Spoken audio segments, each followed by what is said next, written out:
Archers, attack! Keep firing! Let none escape! Another down! Do not relent! Happy Pride Month, gays. It's episode 233 of Another Pod. Do not relent. We're here to bring you the heat. I'm Slidewhistle. Hi, gay. It is I, Immunization. And it's me, Aaron, Fire Mage Extraordinaire, Horde Punching Bag, and locked in my cage. I can't say anything, 'cause it's these two's month. I'll quietly slink in the background until, like He-Man, I regain my powers in exactly 30 days. Here's your bi-monthly reminder that yes, we are gay and dating. In case you didn't know, I feel like it's always somebody new surprised by the news. The show is extra powerful for this month because 2/3 of them are messing around. They're rolling in the sheets. Just don't throw away our Target displays. All right, so let's talk about rating. Let's talk about a little about rating this week. Yeah, I feel like we were pretty successful this week now that everyone is back and we didn't have to cut raids short or anything. We have some more gear. We full cleared normal. Got Sark down, Sarky baby on normal down, which is exciting. And it was very easy based on like the training we had done for the previous 2 weeks.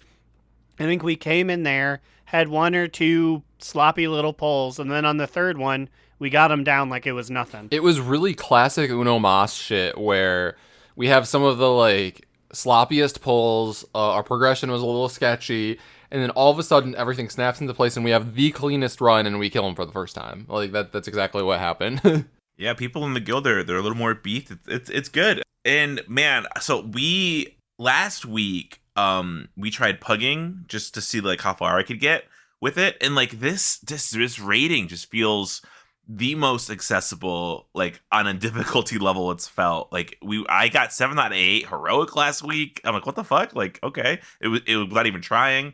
So, and then we got 3 heroic bosses this week with the guild, right? Yeah. On the second night it was weird. We like started in heroic on the first night, killed the first boss, then went back to do normal, and then came back and did the next 2 on heroic the second day after killing Sarkareth. We were kind of all over the place, but we like on heroic we killed first dragon boss, we killed the assault, and we killed, was it Rashak?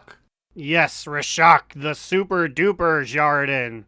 And we were on our way to the Shadow Flame guys when it was just like, okay, that's it. We're all sleepy sheepies. Let's go to bed.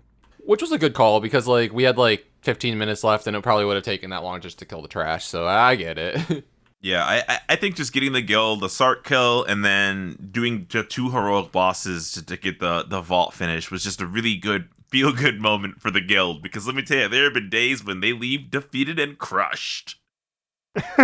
I was just glad we got our normal Sarkareth down because I could do the last bit of the 10.1 adventure, and I was still able to lap some of the more casual people who would still be waiting for 2 more weeks.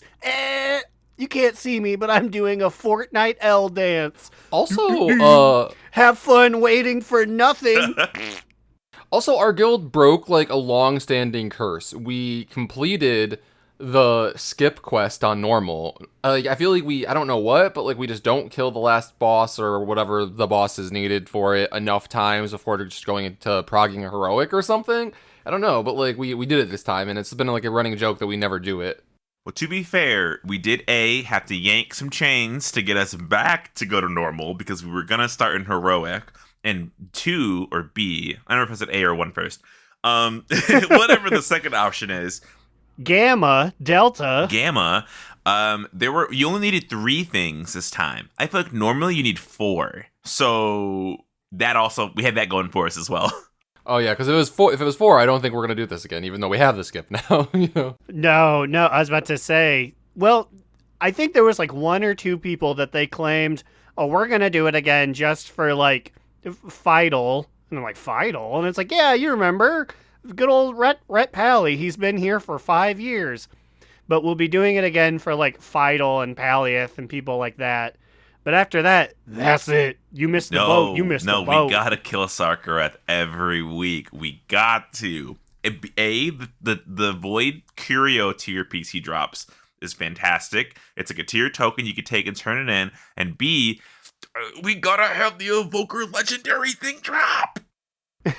Yeah, now you understand my pain of like trying to convince the guild to go back and kill the last boss on normal so that you have a chance at it, like me and my bow.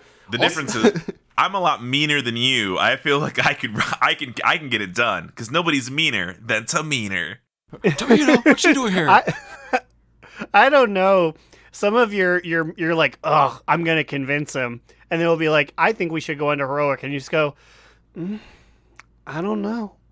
It's like, I don't know if this is a long con, but Slide is not bringing his most to this argument here. It's just like, it worked because see, I don't know if first we you should. subtly disagree, and then the other voices slowly. Right, so Ash was like, "Oh, maybe we should do. Oh, maybe we should do. Maybe we should do." And I'm just like, I'm not gonna say anything yet. But when push comes to shove, I'll be in officer chat being, Lynn, we have to do this. We have 5 evokers. It is even just for me. It's mostly for me, but there's 5 of us. That's 1/5 of this raid. If we kill Sarkareth and it drops for you, and it's like, okay, next week, time to get nusses, are you going to be like, Lynn, we really got to focus on these upper levels here. AOTC is dwindling. I'm not going to get it. It's going to be somebody else. Because remember, so when it drops, it's personal drop. So you can't even roll for it. It only shows up to the person who loots it if it does drop. Oh, so it's like the curios that were dropping. Also, I thought like there was only supposed to be 1 or maybe 2 that dropped per raid, but we got 3. It must increase with drop with group size. It has to. We had 21, so maybe at 20 it's 2, and at 21 we're barely over the threshold to get 3. Because you got 1, Legionnaire got 1, and Brio got 1, I think. Cass got 1. What? Cass got 1. Oh, so is it 4 Yeah, I do then? remember that. Well, no. Or maybe not Legionnaire, I don't know. Maybe Cass didn't, but I thought I remember Cass getting 1 because I was like, she's been giving a lot, or given a lot of responsibility here, and I don't know if she can step up to the plate. She does well, but I know sometimes with her little human warlock self, she can't. Her survivability is questionable. The movement is always hard.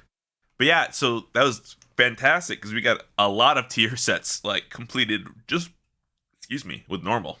Yeah, this week I went from having a 2 set to a 4 set on my hunter. Still don't have any tier on my priest. What's it do? Something not exciting. What's your 4 set do? People need to speak up on if anyone's like, Hand of Death jumps up and punches people. These tier sets seem very functional this time. Yeah, mine's cool, but it's kind of like you just kind of forget about it. Whenever I like laser beam or pyre, which is my AoE attack, it just puts like some spikes on them, and for 5 seconds it goes spike, spike, spike, spike. And the 4 set is the spikes do more damage. And I'm like, okay, well, like I don't see the spikes. It's just kind of on them, I guess, like a dot. Cool. Yeah, mine's also just entirely passive. Like it just it doesn't change my rotation, but like if I do my rotation right, it's just as a DPS increase. It's just like increases the number of times I can use my like rotation. I don't know. I mean, like whatever. It's exciting. I'm glad to finally be able to replace my old tier set that I was holding on to. It was like such a low eye level compared to things I could be wearing. And let me tell you, so back to how easy it is to pug this raid. I was pugging Heroic Sarkareth. My lowest percentage I got him to was 16%. And they really only add so many mechanics to each phase. They add 1 mechanic to each phase. I think we can do this shit easily. Like, as long as we're coordinating and talking, it's literally like, it's cake.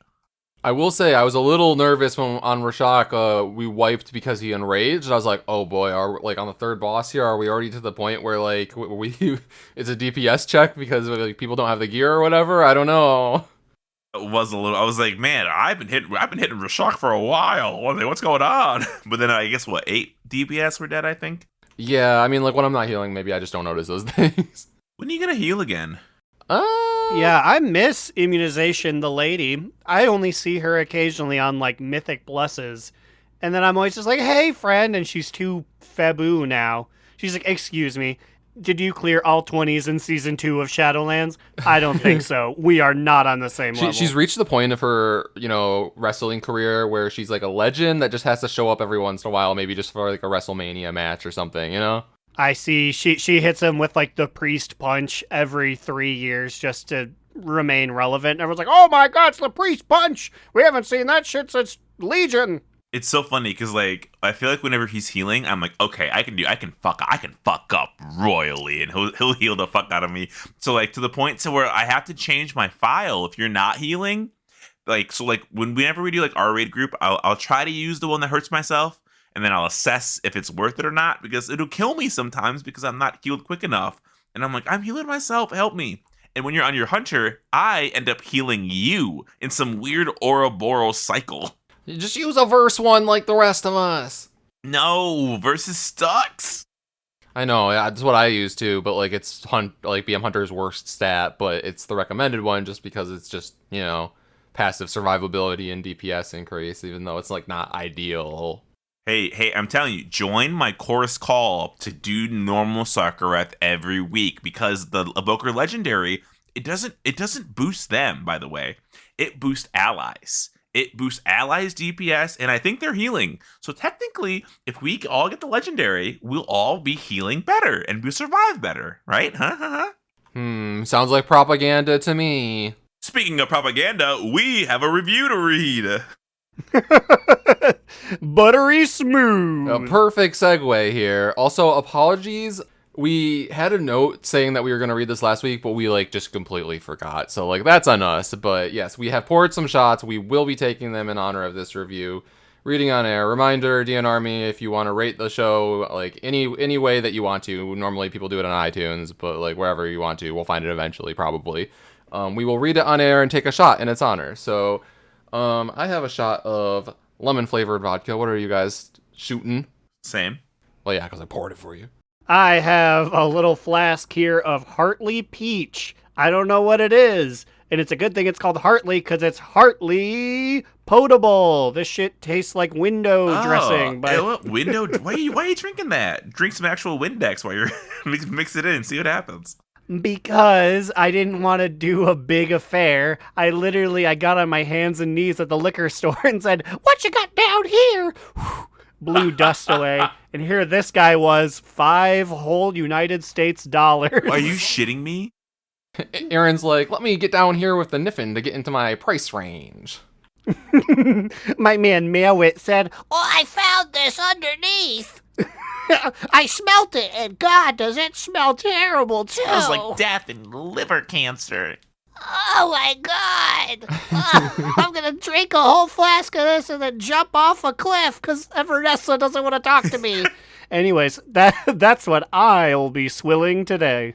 But you know what doesn't smell like death? This 5-star review from Trainman 1957. Trainman. Trainman says, "Love the show. Thank you so much for a wonderful show. Lots of information, very helpful and knowledgeable." Well, there's also a lot of exclamation points here, on every sentence. So thanks for the enthusiasm and the nice words, Trainman. Fuck yeah, Trainman. I love you. I appreciate that you easily could have stopped at lot of information and then said the truth, which is it's deeply unhelpful. But you then lied to all of us and said, very helpful. If Yay. you're truly a trained man, you would be tickled by the fact the Power Rangers is going to indeed use one of the only Super Sentai series they haven't used, which is all train-based. And all their outfits are train-based. They have trained mechs. It's a really old one. It's going to be a hot season. Let me tell you, train man, you're going to love it, because I'm going to love it. They had to wait since the 90s. They're like, the U.S. market does not like public transit. They won't understand this. But 2023 rolls around. They're like, maybe they'll understand it a little bit better. These damn hipsters are bringing Amtrak back, and with it, Super Sentai Magenchi Hypergrind. It's kind of a sick name, but this shot's for you, train man. Thanks so much. Mwah. Yeah, cheers, Train Man. Thanks for the review.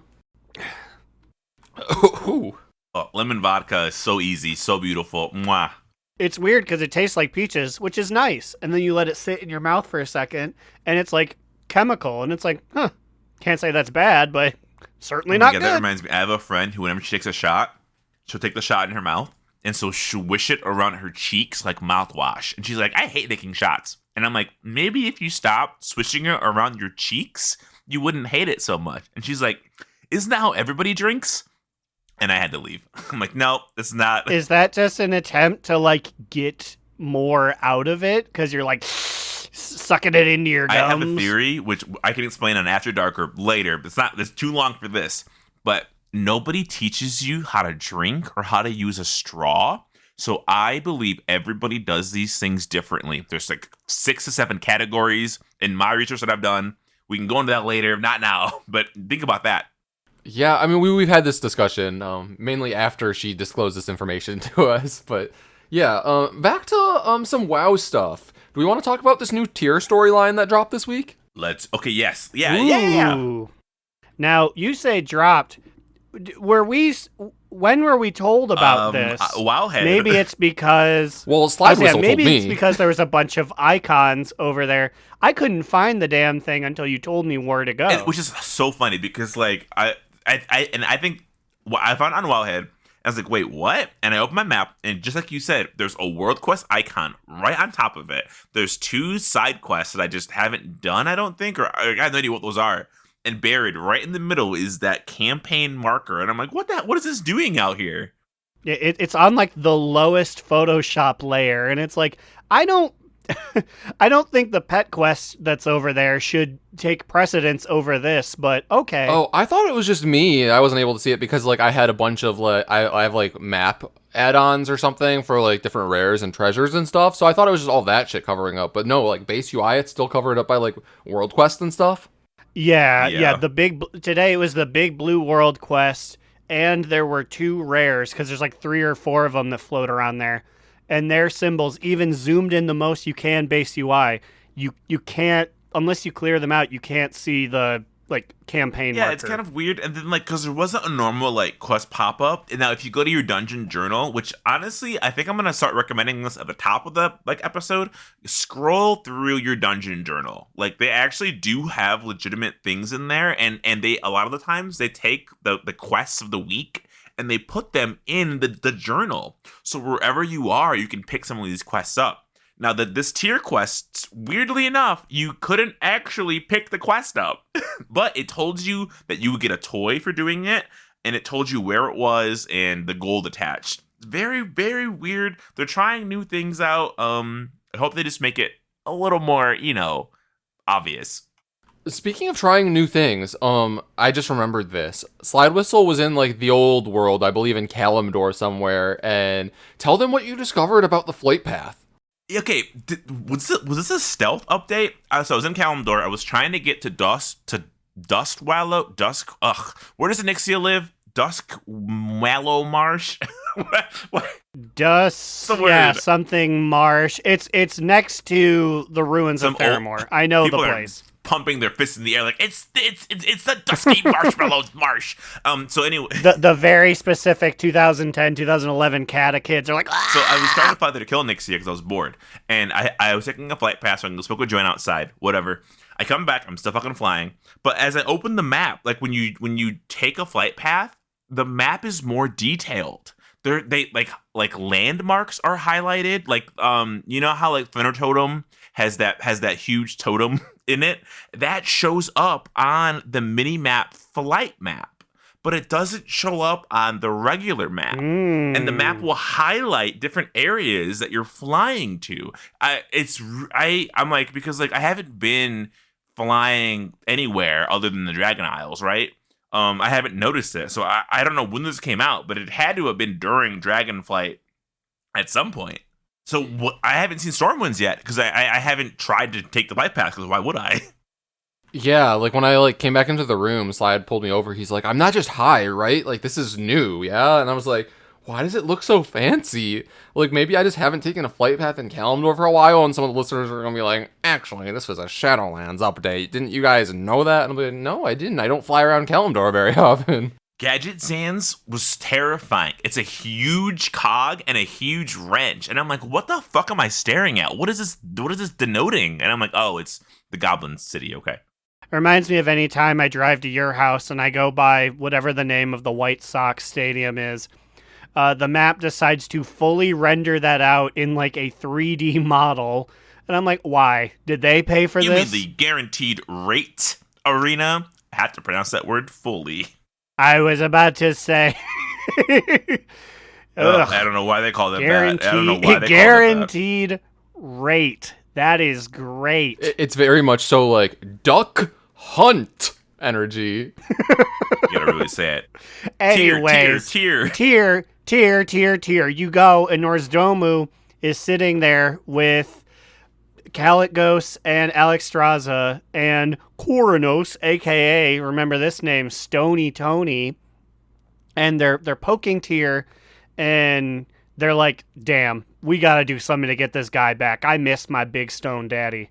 So was this just a time-based thing that like now they decided is the proper time to introduce this storyline? Because, and I actually don't know, like, do people need to have like been up to a certain point in the like actual campaign to get this? Because like, I feel like they'd have to be, because specifically Norzdomu says the infinites are coming, like the infinite dragonflight. Maybe Tyr, if we get him back, he can help us with this. So, I mean, maybe you don't get it if you didn't get to like chapter 6 of the main story, but like, girl, what you doing if you didn't do the main story? Okay, yeah, wait a minute. Okay, so before this quest came out, I remember I've been updating the guild notes. I'm the guild note updater. So if it changes, that's me.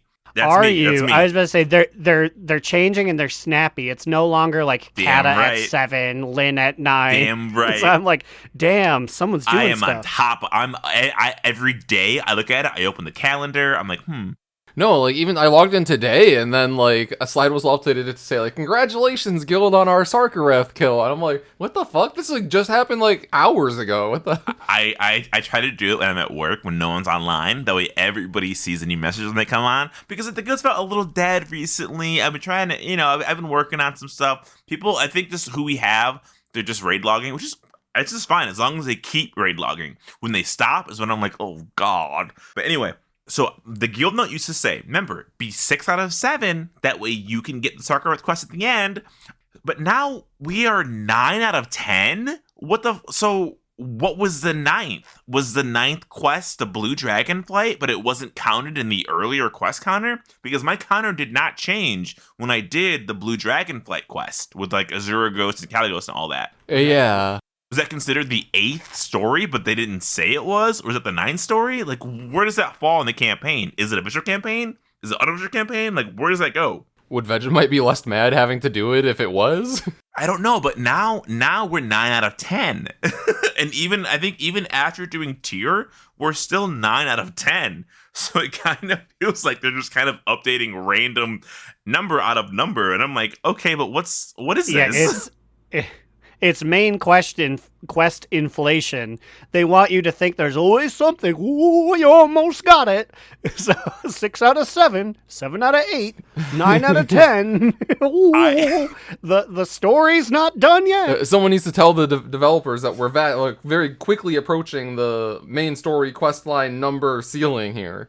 I'm not sure what number we're on, but because like when you finish this, you're still 9 out of 10, right? Like I was at least. Mm-hmm. Very, very fucking weird. But like back to the story itself. Yes, we are all like gathering in Tierhold because like was it part of the main storyline before when we like found this silver shard, or was that like a side thing? I don't remember. It was in like a banner exclamation, the important one, but it was not directly related to the main story. I feel like we wound our way around the island, we got to Valdrakken, and then the Aspects sent us on a couple little silly adventures on the side, and this was one of those silly adventures where we brought Tyr back, and they're like, our dad's back, and then he's brain dead, he doesn't do anything, so they're like, aw, beans. But yeah, the silver scale was given to us by real Tyr. Maybe if we hold it in front of fake Tyr, he'll wake up. And then he didn't wake up. And then Norzdomu's like, but I think he might wake up one day if we wiggle this thing correctly. Yeah, because we remember we had to go in to get the discs of Norganon, but then the Infinite Dragonflight stole them at the end of, is it Uldaman? Is that where he steals them? Yes, new Uldaman. And so, like, the silver scale is supposed to be like a disc, kind of a secret disc, which honestly, I don't know if I'm exactly jiving with this whole thing. I think it's weird that we're like, there's one thing we don't know about Tyr, and this silver scale holds the. I'm like, how? How can we get into this man's mind with this? I you know what I mean? Well, my interpretation was that this scale was kind of like "You're our only hope" Obi-Wan Kenobi thing that was like left behind, and that's what was happening earlier in the storyline, and then now we bring it to what is the name of the place where we are? It's like Tyr's like temple thing. Hold? No, Rest. the one in Tirisfall. Tyr's Rest. Yeah, so we bring it there, and then in this storyline, we basically get like a new memory uploaded into it that we are able to play through. But like before we get to that, like we get there and we are like met by like the last of Tyr's guard. Like, have we like interacted with him or any of them prior to this? You mean Travard? The human paladin of the Tyr's Guard? Well, you say that like it's a name I should know, but I can tell you every human paladin I've ever met has gone in one ear, out the other. I'm like, wow, human man, cool. And then I go back to playing games on my phone. So we first met Travard in Legion. He was involved in like the paladin campaign, the paladin overhaul. Yes. Which to be fair, like I don't remember. I was so okay. So like I've been taking notes on stuff, and I forgot, like the minute the quest started, we take a portal to Tyr's Rest, or to Tyr's Hold, right? And so in my head, I'm like, I'm taking a portal to Tyr's Hold. I'm already in Tyr's Hold, but it's a Tyr's Rest, which is in Tirisfall Glades. And so once we get there, my first note is, who the fuck is Travard, and why is he acting like he owns Tyr Hold? Next note, oh, we're in Tirisfall Glades, not Tyr's Hold. Because this man he's in Tirisfall, and he's like, who the fuck are you guys? I'm the last paladin. Everybody else is dead. And I'm like, huh? Yeah, so basically the like gateway into the chamber was broken because like shiny orby thing was broken, and then like Kornos fixes it and you go into the chamber. And are we just working under the complete assumption here that like there's a Titan console there, and if we take the scale and put it on it, something will happen? Like, yeah, at this point they're just kind of goofing around with it. It's all these guys who are like, we're Tyr's best friend, I've studied everything he's ever done. And then you show up with like actual things they don't know, and they're like, I don't know, smush it together. So yeah, it's literally just like, you have the scale. Maybe if you look at the same book that we're looking at, something new will happen. So okay, so this is why it's kind of weird. So you would really only be familiar with this area if you were a paladin in Legion, because like Travard has a whole section on Wikipedia about him. Following the Battle of Broken Shore, a champion of the light, the paladin, was sent by Lord Maxwell Tyrosus to find Travard in the city to bring him to Crassus's Landing. You hang out with the Argent Crusade. You go to the Tomb of Tyr. You get the Silver Hand, which I believe is the Holy Paladin one. He goes into there to find his brother Galford. There's like a whole thing about finding the Spark of Tyr. So like this guy is established. He's very well established in the lore and in the tomb. But like I don't think any of us did the Paladin Order campaign, so we just weren't familiar. Well, and not only did I not do Paladin, I think he specifically is the dude to go to for the quest for, you like you said, the Holy Paladin artifact, which like I never got. I have one paladin who kind of farted his way through on Rhett. So it's like, yeah, you'd have to specifically do that one, which was what I loved in Legion, and what I hated in Legion was there were so many stories that you really did have to go out of your way to look at them all. Ooh. And if you didn't, you're Boo Boo the Fool, and now you're me going, this is really cool. So it says, if the hero is the High Lord of the Silver Hands, if you have the High Lord title, then a Travard in this current quest greets you amicably and asks you to keep close to Silver Hand as it may yield power once again. There's special dialogue for Holy Paladins. I love that shit. That is so cool. that's so cool, and that's why like it's a blessing and a curse that we got so much very specific spec lore in Legion. But I love that like this isn't even the first, second, third, or like probably fifth instance where like there's been very specific spec related stuff that date back to Legion that they purposely fitted in like all the expansions after it, and I really do love that they did that. I'm just so happy thinking about like the Holy Paladins that were marking the fuck out, like, oh my god, it's Travern, we saved Galford, and I'm like, who the fuck is this bald man? This is a side thing before I continue with the story. Caligos is a fucking bitch motherfucker for not talking to me. I'm an Archmage just like him. Hell, I might be higher than him in the Kirin Tor. Fuck that guy. This is a dragon aspect, and we're at his house. He thinks he can talk to me like I'm a gopher. You little sniffing sneaker. He does. He looks at me like I'm married to Sniffing Seeker. Well, guess what? You're on my shoulder, Caligos. I'm not on your shoulder. Except for the very few times where you flew me around in those quests. Anyways, you go into a room. Coronos opens a door. Who cares? Then you go into the next bit, and that's when he's like, hey, check out this computer console, champion. Maybe you will be able to see its cool graphics. And when you do, you are transported back in time to play as Big Hammer Daddy himself, Tyr. Yeah. After the old dial-up computer doesn't work, you find a newer computer that does work. And I'm like, okay, wait a minute. What's going on here? Listen, well, that was Slidewhistle literally tripping over everything in his path, leaving the room to probably get another beer. In my ear, it sounded like the creeper explosion sound effect from Minecraft, so I just assumed a creeper walked into your apartment. It was a cat nylon tube that is the loudest sound in the world, and they run through it. I see.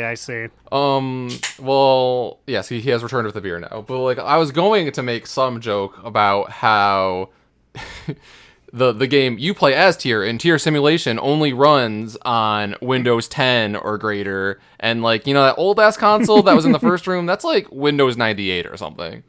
I'm not gonna lie, I was a little disappointed when I'm like, oh, I have to fucking play the 3-button game. Like, one of them is a big button, one of them is a heal, one of them is an AoE, and I'm like, come, just let me be a dragon and kill everything in my sight.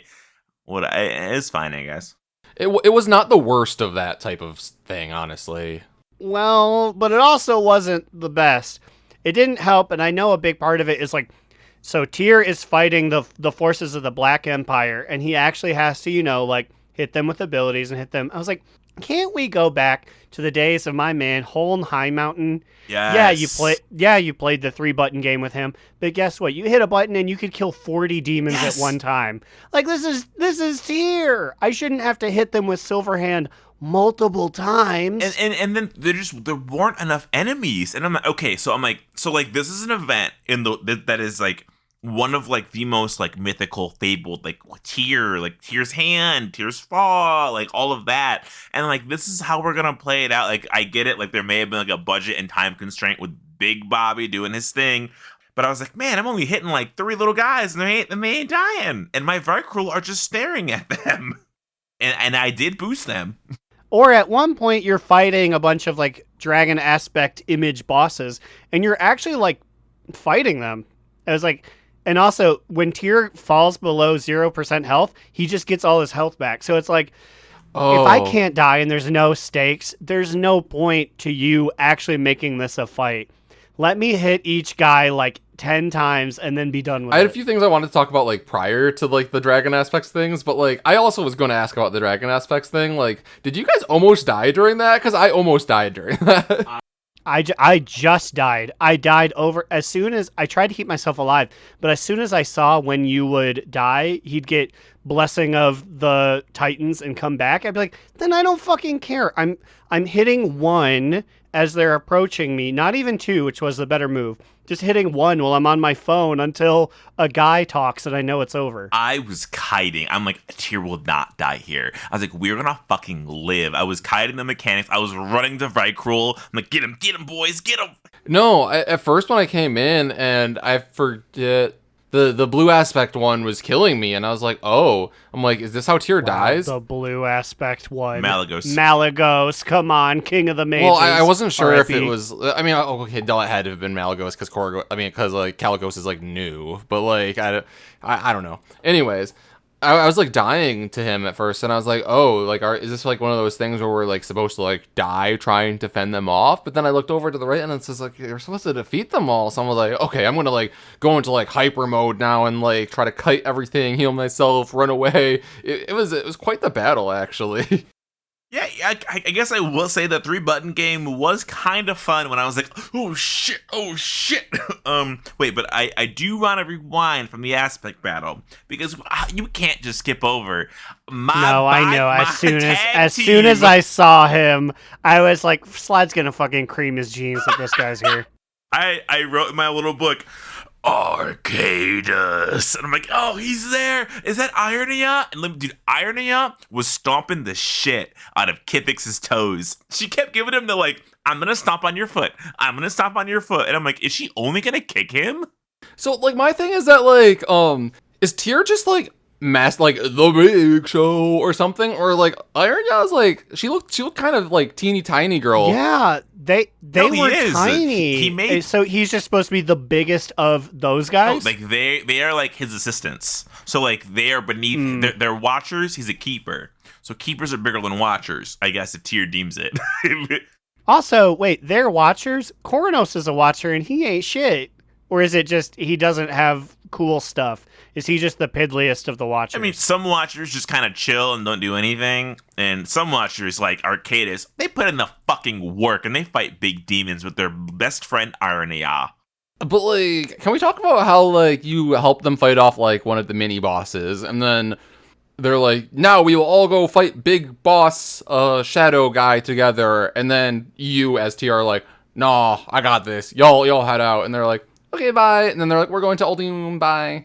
I do appreciate, they said, we will wait you in Uldaman. And then I swear it was in the thing. Someone spoke up during the simulation and was like, yeah, they fucking waited for Uldaman and that guy did not come back. Okay, wait.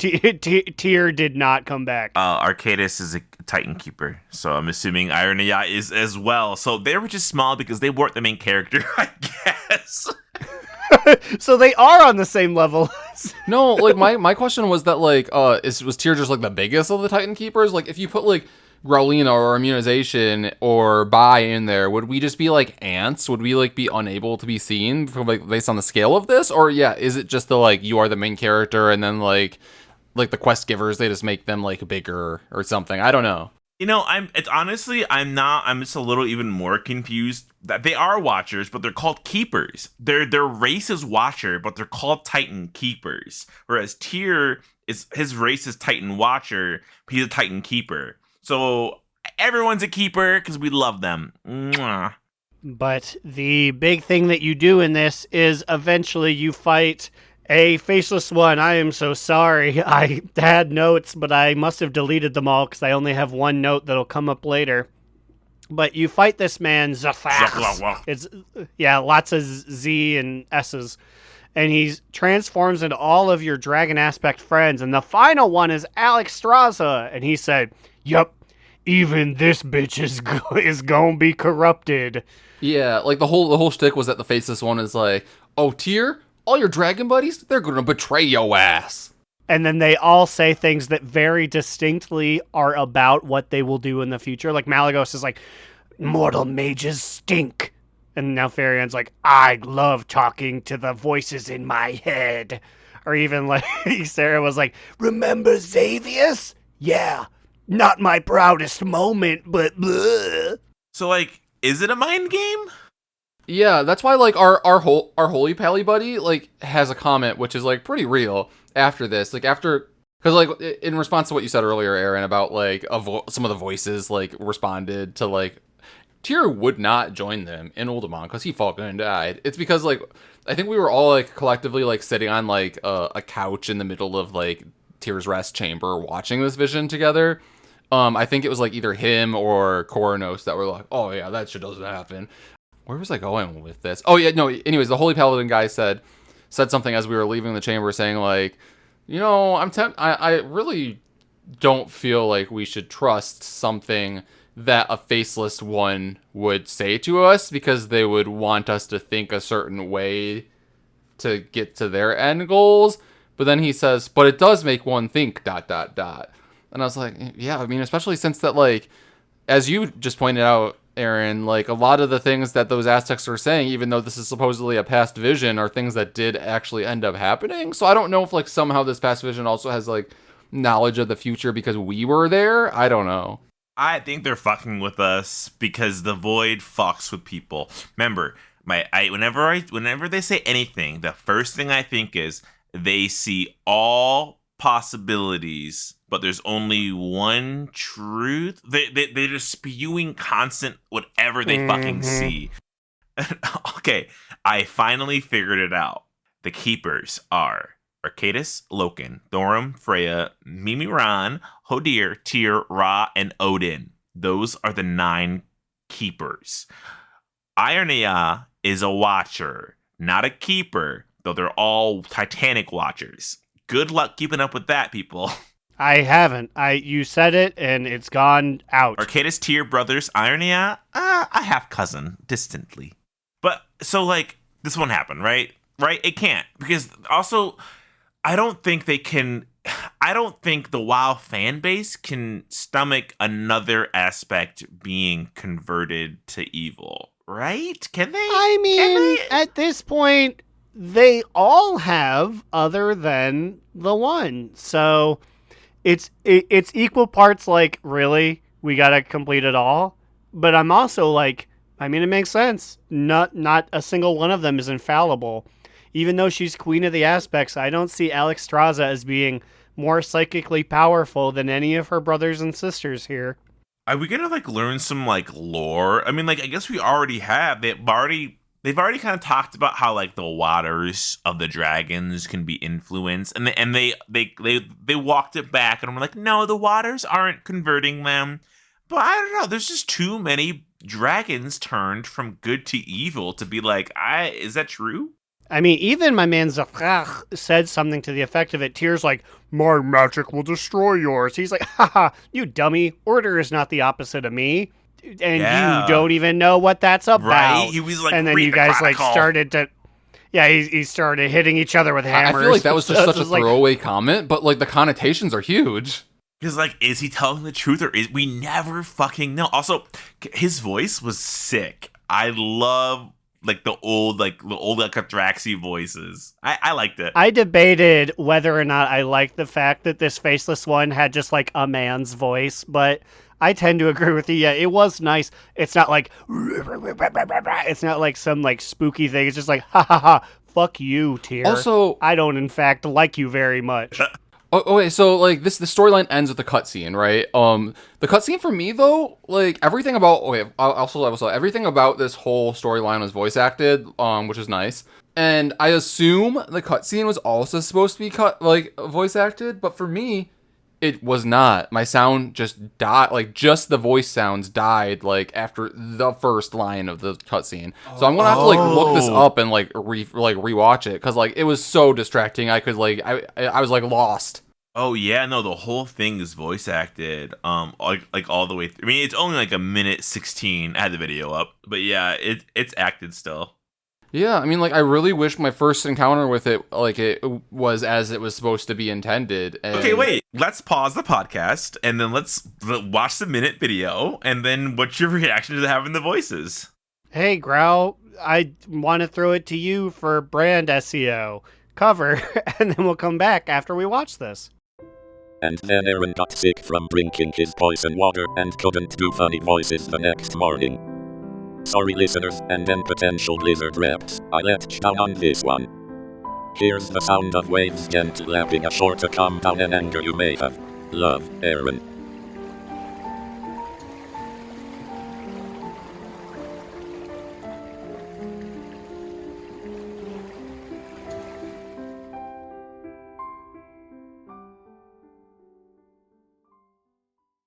Thank you, Growl. I'm glad to be back. And now I'm going to give Immune a little quiz. Yeah, so okay, so I'm really upset that like it didn't like act properly the first time I saw it, but like during Growl and the Pearl I watched it. And I just want to say that like there are things like so I was like having to like read the captions and then try to focus on what was happening. So I missed about half of both of what was either said or what was being shown on the screen. What was done. Yeah. Did you recognize, side note, did you recognize the man?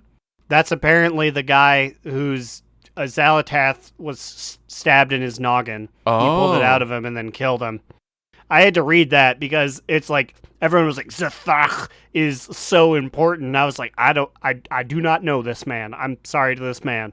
And apparently Shadow Priest killed this man.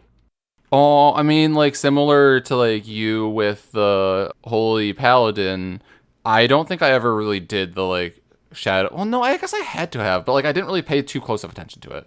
Wait, so what's your review on the video with the voice? Oh, yes. Okay. So like there are like some thoughts here. First off, like something I did notice the first time, even without sound, that like I just wanted to say that like our boy Tyr like just chiatsu'd himself here, like 100%. Like, is it a reference? Maybe. And my second thought was now that like the way that he said it, he's like even if this body must be sacrificed. So like I think he might be coming back. Like, he must have, like, actually implanted himself and he can be resurrected. Yeah.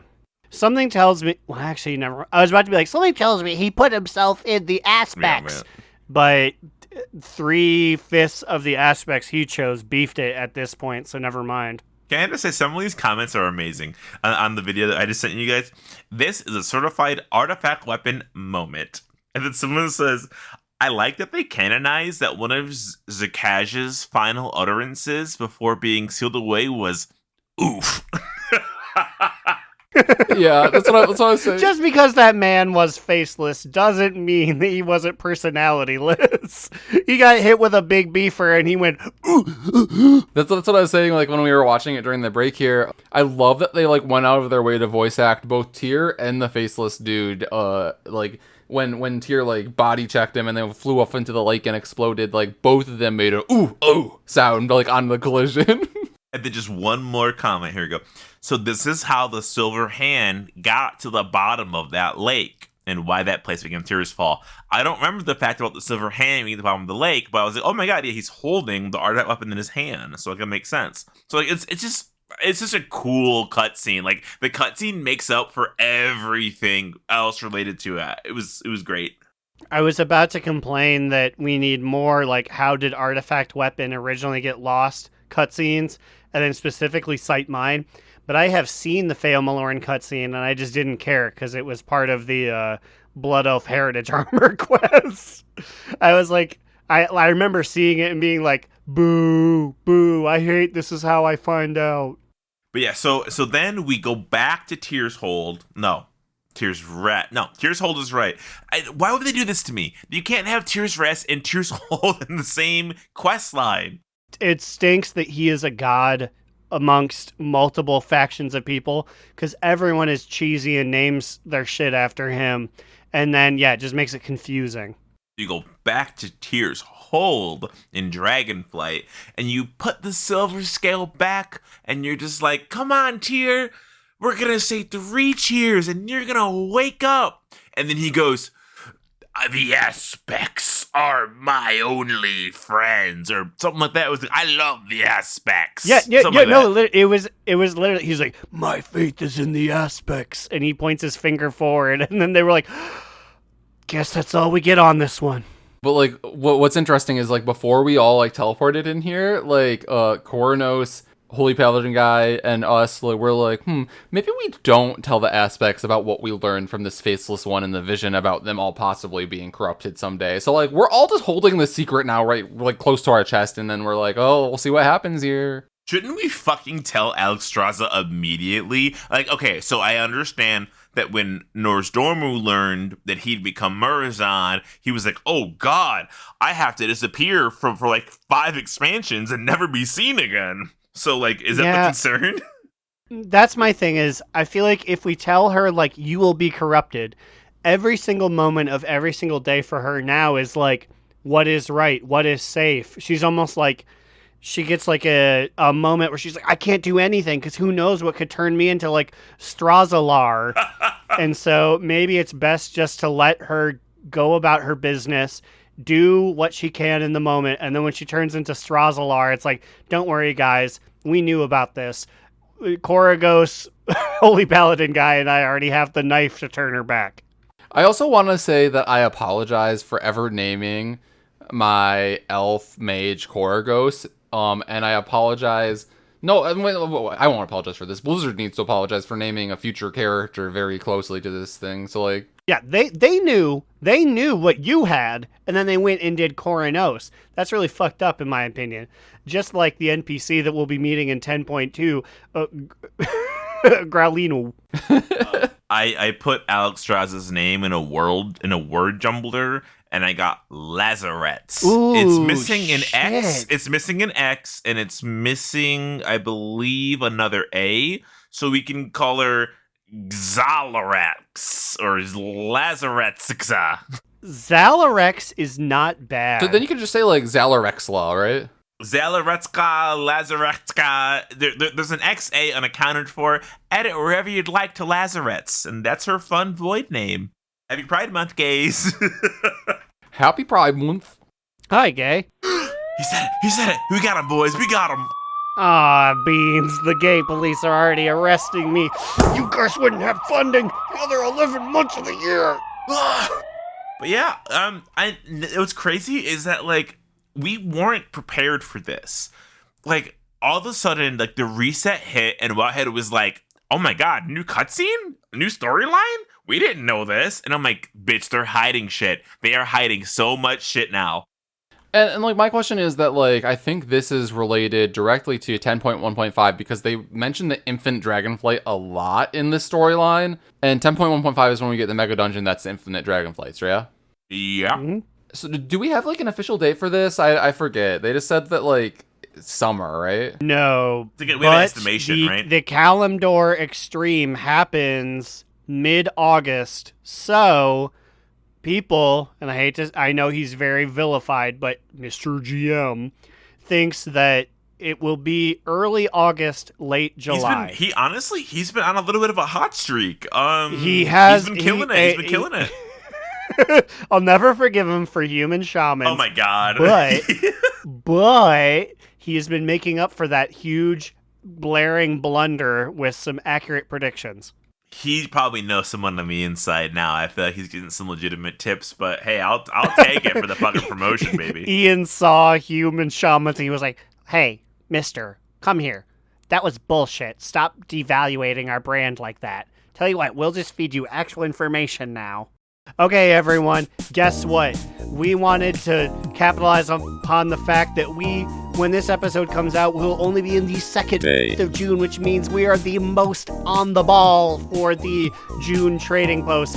But as you can see by the timer on your phone or device, time is running out. So we're going to do a fashion photo review lightning round. I'm excited. This is a great fucking month, man. People are mad about it. which sucks. What the fuck? It sucks that it's a lightning round because like everything here is so good. We'll see how lightning it is. All right, so everyone's on the same link, right? Yes. Yes, I have just opened the one that Aaron linked in host chat, so we will see the same things in order. You want to kick us off here? Okay, we are all on the same page now. Starting off first, we got a pet named Buzzworth for 600 tendies. It's an orange bee. I'm going to give it a moot. Like bees, not cute enough for me. I have a yellow one. Yeah, I'm going to give that one a moot. I don't have an orange one, but I have a bee, so I'm going to make it a triple moot. I mean, it's a pet, so I'm probably not going to spend my tendies on it, especially for 600. It is cute, though. I understand people that would buy this. Next up, we have the Royal Swarmer's Reigns. Now, this mount is a recolor of, I believe, the BFA Visions. It's your little buddy. It's you find an egg of a Zathir, I think they're called, an Ekir. You find an Ekir egg, and you raise it to be a purple guy, but it's this model, but bee colors. And I'm just going to start it out here. It's not the mount I picked first, but it is a toot. Toot for me as well. Only 800 tendies for a B-colored mount of one that, may I say, is very hard to get. You are not getting the BFA version anymore unless you want to waste your weeks. Yeah, it's a toot from me too, and I'm kind of mad that I think this one looks kind of cooler than the one that we grinded out back in BFA, but like, I mean, my only other complaint is that like I'm probably not going to spend my tendies on it because of the one that's up next is what I think is my shoot of the week. I'm talking, this is the Cinder Main Charger. It's a mount for 900 tendies. This is my shoot. I love this thing. You mean my shoot? You mean my shoot too? It's close to my shoot. I'm not shooting it only because the two of you have already put 2 bullets into this man, but it is a cinder crackly flaming like Pegasus horse with wings. So good. Already bought it. You could only get this mount from Recruiter Friend back in the day. This was the only Recruiter Friend mount besides the Zavara unicorn guy with the horn that I did not get. I got the rocket, I got the fun little flying lion rock thing, and whatever the other one was. And I was like, if I get a 4th Recruiter Friend, if I get a 4th friend into this game that's not Yab-Yag, Immune, or Growl, I'm getting the Cinder Main Charger. And then the Cinder Main Charger left the fucking trading Recruiter Friend thing, and I was pissed. I'm buying this immediately when I log in. Once I grind up the points, it will be the first thing I buy. That's why it's my shoot. Oh shit, you're poor on tendies. Oh shit, you couldn't just get... I was about to say, I chose to get the Cinder Main Charger over the B mount, but I still got the B mount points.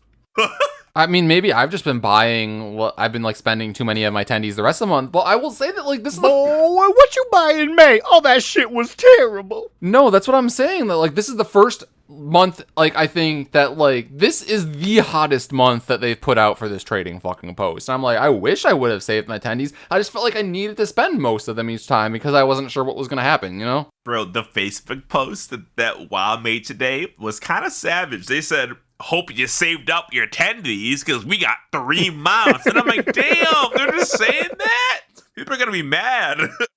I mean, I'm not mad because, like, they said that, like, some of these things will be recycled, and, like, some of these things I already straight up have I can't even buy, so we'll get to those when we get to them. But, like, up next we have the Shifty Merchant's Tunic. It's a shirt for 50 tendies. What do you guys think? Do you mean the shitty Merchant's Tunic? Who cares? Don't care. Pass. Yeah, boot.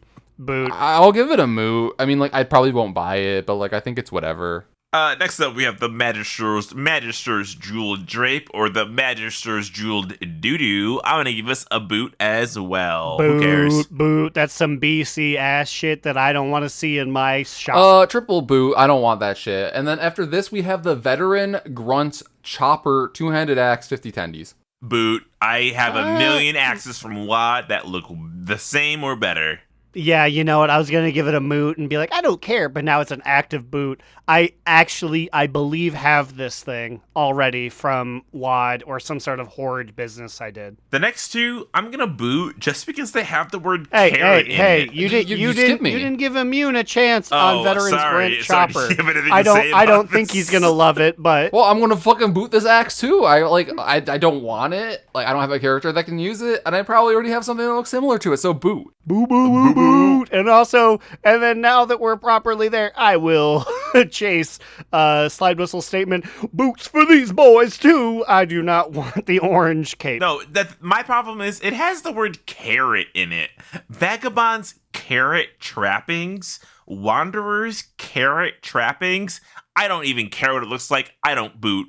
Maybe we're feeling a little feisty because it's a speed round here, but I'm gonna boot them both as well. We gave these fucking sets that they've had these in like every fucking Traders post so far in different colors, and maybe I've just like had enough, you know? I mean, like, okay, so like, fine, you know what? Now you make me feel bad. I'm gonna give it a moot, only because color options in the hood cloak combo is good.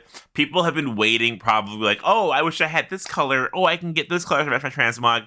Maybe some unlucky person out there can make use of the carrot trappings, but it ain't gonna be me. And I'm gonna give a boot to the next item on the Pustulant Demon Heart Fetish.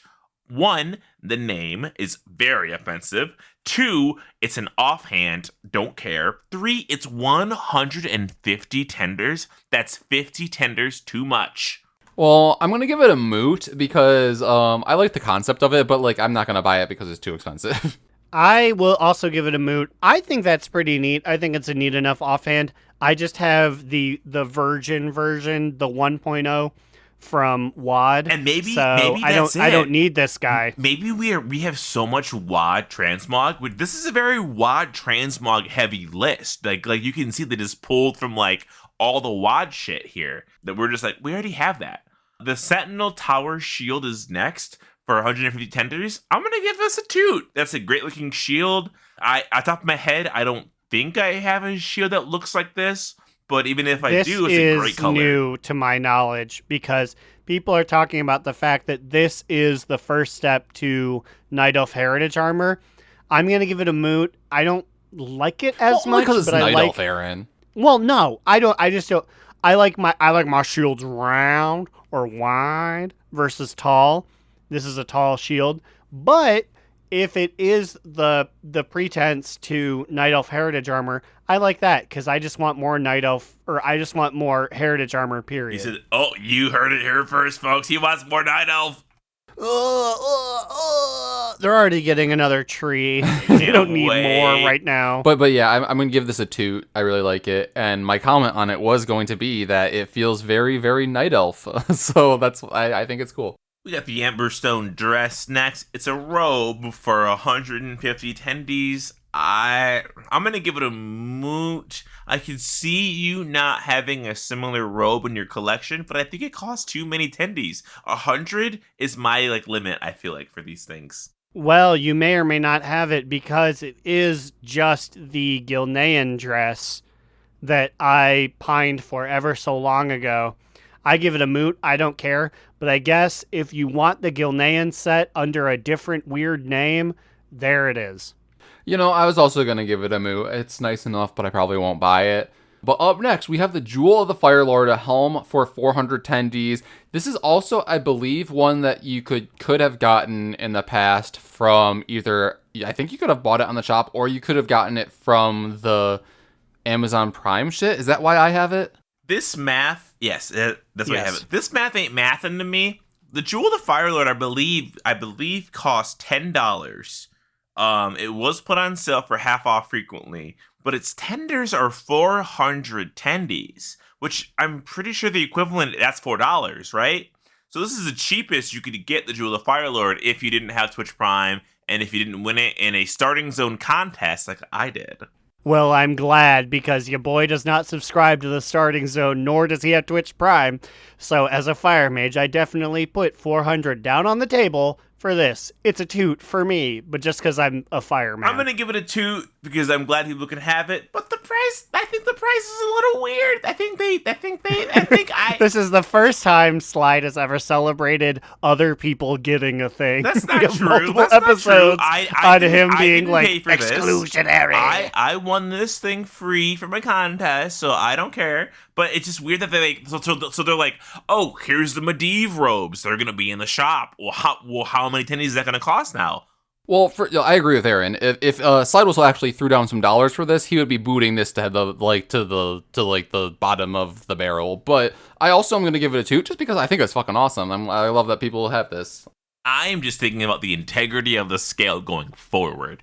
The Medivh robes that you may have purchased for $10, are they going to be 200 tendies because it's pretty ugly? Like what is that? How do we scale from here is what I'm just worried about. I already said I was only in for the staff whenever that shows up. We got the Flame Forged Felfang, which again, this is a very WAD based appearance. I'm gonna give it a boot. It costs 450 tenders. That's a lot of fucking tenders. I see why. For rogues, they're gonna be, if they want this, they could wear 2 on each hand, but you're charging per hand for transmog? That's kind of weird to me. It's a one-handed dagger. Yeah, it's a boot for me too. And I'm not even a rogue guy, but just a casual knife collector. I feel like I already have something similar to this. I don't want to pay 450. like half of amount. Yeah, for this. I'll round it out with a boot as well. Like I can wear daggers on my priest, and I want this. So I don't know. Anyways, up next we have the Sunspire Battle Staff for 500 tendies. It's similar to some of the other staff models that we've had in the Trader's Post, although it's like multicolored, and I don't know if this is based off of something, but I kind of get WoD vibes from it too, in the sense of like High Mountain. It is a recolored Karabor staff. So, and I don't even mean to toot my flute or our respective flute. This is still WoD themed. Kind of weird. And also, I'm gonna say, Moot, I don't care. The only thing I have to say about this is my Growlina had a back piece where you couldn't see the staff on the back. So when I scrolled to this in the tenders thing, it was her wiggling her hands and I couldn't see anything. And I was like, what am I paying for? And it was not until now I saw what Yeah, exactly. I was just going to say that this is the first time I'm actually seeing this appearance. I'm going to give it a moot only because I do like the coloration, but that's a lot of fucking tendies for a staff. I don't know. And the next item, again, it's a WoD item. This is like, is this what Archie Monday drops? I think it's a recolor of an Archie Monday weapon. It's a polearm, the Soul Burner Bardiche. That sounds like fucking Archie Monday's collection. For 550 tendies. Chill on the two-handed cost. It's way too high. Yeah, boot for me. I would never buy this. I just don't even think it looks that great. Yeah, no, this is a boot. This is fucking half a K, more than half a K tenders or traders tenders, and it's just ugly. No, thank you. Boot. And last up on the listing of things you can buy for 10 days is the Helajar Berserker Warplate for 750 traders. 10 days. This is just plate, I believe, versus mail. No, I think this is mail. Yeah, I was gonna ask what it was because, like, on paper, I think it not, looks good. It's not whatever Growlina does. I saw that and I said, just no. I think it's mail. Yeah, I think you're right. It's expensive, $750, but I'm gonna give it a toot only because it comes with 1, 2, 3, 4, 5, 6, 8 transmog pieces. I think that's worth it. That's okay. In my head, it's 100 tendies a transmog piece. You're getting your value. You could argue that wrists isn't really worth it, but I think it's still a toot, but barely. It barely crosses my threshold for a toot. Well, I mean, I'm gonna give it a moot, but like I will say that it's a pretty strong moot. Like I like the way it looks. I think it's fine. I understand why people would buy this, although like with all the other things on the table this month, I'm not buying it. I think I already booted it, but yes, it's great. I have the cloth version and I have no male guys I'd get this for, but I will just come in and jump again. Legion based. Wait, not WoD. WoD was the one we were rallying around. Never mind. This is a Legion based one though, which is in the good old days of my youth, so I like seeing that. I'm not sure. I like seeing that more than like Wrath. Well, it's like Helajar, yeah. So yeah, Legion, yeah. Yeah, it's the last month we got the cloth version of the Helya raid. This is the male version. And last up, our beautiful reward for the month. If you get all your tendies fulfilled, it's Quawks, a recolor of Squawks from Freehold, looking like some gay flag. I'm not sure which gay flag this looks like, but the coloration is perfect for the month. It's a parrot. I want a parrot mount so bad. This is. Like we can't shoot this, can we? Because it's the reward. Bitch, we have one rule here. It's that you can only give one shoot. We have shooted. But do we shoot the monthly reward ever? Yes, we have twice. We have now, shooted the monthly reward. Right. Yeah, twice. This is my Auga toot. Oh my Auga toot. Oh, guys. Sorry. Next recording day, it's boat day.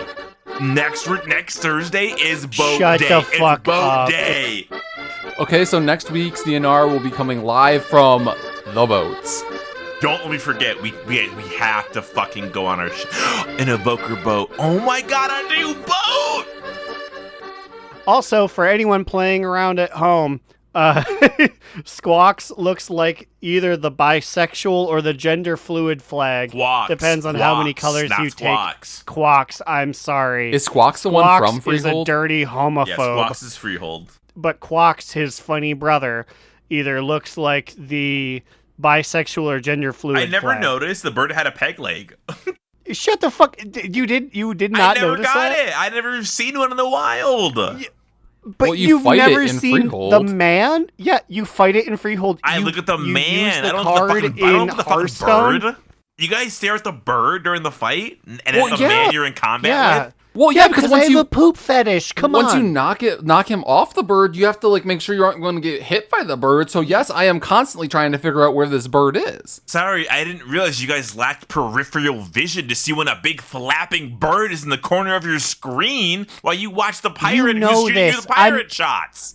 I'm like a 1910s horse. I have I have blinders You on. zoom out your screen and you see a blob of a bird in the corner of your eyes, and you look at the pirate man. I don't know about you, but that You that know fucking for bird a always fact spawns I don't right behind zoom out me. my screen. Well, I'm not surprised because you miss chat, so like you're gonna miss a bird hitting you. No, I don't ever miss the We're bird. fighting now. The bird never hits me because I'm always on the lookout for it. I'm always analyzing Squawks, okay? You are such a quacks. Anyways, I give this a very high toot. I give this a 2 I give it a as shoot. well. It is my first I'm gonna shoot you. blood and flesh parrot. I have a mechanical parrot that I got from reading the book and then doing the quest line, but this is my first one that's made with God's I grace. don't like the reins. I don't think the parrot needs to have reins in its mouth. Parrots are very intelligent. If you loved it enough, you wouldn't have to fucking stick a piece of wood in its mouth to tame it. Well, why do you think it looks so angry? I saw a video of an abused parrot today that was What? repeating it was repeating the words of its abuser, and it honestly really harshed my mellow all day. What the fuck? Like, it was the people filming it were like the foster parents, and they're like, we don't want to hang out with you. And then the parrot was like, I'm not gonna hurt you, I'm not gonna hit you. Oh. And then they were like, you'll attack us. I was like, I'm not gonna hit you. And then they got next to it and it clawed them. So sad. Parrots are so smart and don't deserve any abuse at all. Especially the ones that look like either the bisexual or gender fluid flag. I just want to let everyone know, by everyone, you two, the Hartley Peach is gone. I drank it all. It was 27%. It's hardly there. Was it like a pint or? I don't even know. And now it's time for a lightning round of TT, BB, MM, top two, bottom boot, medium moot. No commentary. Let's go. You go first. I got a top two to this week. Toot. I achieved KSM. I was able to get a tier piece. I know I'm 5 tier piece slotted out. I feel strong as fuck. What about you, Aaron? What's your TTBBMM? You made the mistake of going to me before Immune, which means I get to take the easy out and say that I am very excited. Top toot, by the way. I'm very excited that the raid group finished Sarkareth, which means we get to move on to Heroic now. Toot, toot. Anyways, Immune, what is your TTBBMM? Well, I have a bottom boot to round us out here. And my bottom boot is the fact that my priest has no tier. And it's not that I haven't tried. I've done LFR and full pug normal. And like last week, I basically, I think I had 8 out of 9 plugged heroic as well. And then like either just like no priest tier dropped or like one piece dropped and I rolled a fucking like 5 every time one dropped. So like, yeah, 0 tier right now on my priest. There is one in my vault, which I can take, and I'm probably going to be raiding tonight on her. So we'll see. But like, it's been very unlucky so far. So yeah, bottom boot. Speaking of the opposite of unlucky, we are so incredibly lucky to have these patrons subscribe to our Patreon. They include Command Sergeant Major Tuturla, 4th host of the podcast Monkey, Hoy Vince, and Sing/Drag Race, Azra, and Digital Dave. Mitch wants to remind everyone that Rathion isn't daddy, he's a literal child. Crucifix, Saracen Hawk, Stacia Sen Soup, Big Fat, Ugly, Bugface, Baby Eating Adorno says, I. Baby Gersh, Myth Gersh, Wooly, Big Bear 13, Adam N, Ickis, Novadark, SSDB, Same Soup, Different Bowl, Vanderlyle, D. Gibson, Generational Talent, Smurf to Base God, Slidewhistle says, Trained Man 1957. I mean, fuck Craig. And Will, aka Tire, Trade Chat's fallen father. With that, we are leaving here. Honestly, I kind of like the Lightning TTBBMM. It's high pressure, it's high voltage. Maybe we do that from now on. We'll see. You gotta know your shit. You can't keep going. You gotta keep that. There was no edits. That's a one take, baby. No, I just want to say it legitimately was a one take, because I feel like sometimes when we've struggled on what we needed to say, we legitimately took a short break and edited it out. We'll tell them that. Or do. Oh, yeah, whatever. Anyway, send us any emails, comments, complaints, BlizzCon tickets to donotrelenttpod@gmail.com. Join our Discord at donotrelenttpod.com. What about you guys? Where can I find you two kittens on the internet? Meow. You can find me, Alex or Immunization, on Twitter at New Era Alex. You could follow our podcast Instagram account on the gram at Do Not Relent. You can join the aforementioned Patreon by going to patreon.com/do-not-relent. You can find me, Aaron the Human, at thebigacheesy on twitter.com. Read the show's literary musings at do-not-relent.livejournal.com. And, of course, watch me on Twitch at twitch.tv/AaronDNR. And I forgot to make a cat noise. We'll see you guys next week. And to those who love WoW podcasts, we salute you. Roll us out, Commander Linden. Another down! Do not relent! Do Not Relent is a podcast within the 3HNC network, representing U.S. Proudmoore's premier podcasts. That was a very good wish.